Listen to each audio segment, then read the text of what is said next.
जय हिंद साथियों। रिसेंटली यूजीसी ने यूजीसी रेगुलेशन 2026 को नोटिफाइड किया and now then the supreme court of India ने इस पे रोक लगा दी है।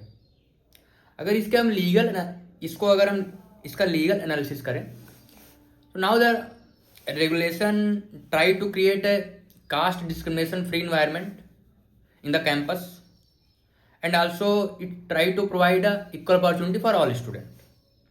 This is the objective of the notification. Notification also creates an equal opportunity center which will deal with the complaints of the SC, ST and OBC community. It also creates an equity committee which will assist the equal opportunity cell to resolve their complaints. Now इसमें problem कहाँ आ रही है?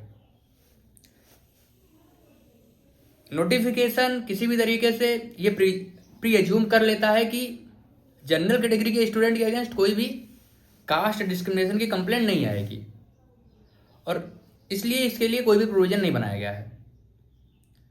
तो दूसरी इसमें problem ये है कि अगर मान लीजिए SC, ST, OBC के स्टूडेंट मेलाफाइड इंटेंशन से कंप्लेंट करते हैं तो उसके लिए कोई भी प्रोविजन नहीं है। तो इसकी दो मेन प्रॉब्लम है। नाउ इसका पॉलिटिकल एनालिसिस अगर देखा जाए तो ये उसी माइंडसेट से लाया गया है जिस माइंडसेट से 1950 से पहले हमारे यहाँ ब्रिटिश गवर्नमेंट लाती थी कि बांटो और राज करो।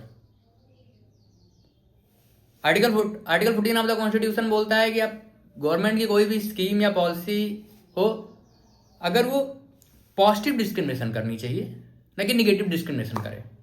Article 14 allows the state to create reasonable classification. यहाँ ऐसा कोई क्लासिफिकेशन रीजनेबल दिख नहीं रहा है एंड अगेन ये एक कम्युनिटी को अनड्यूली फेवर किया जा रहा है केवल और केवल वोट के लिए। Thank you so much.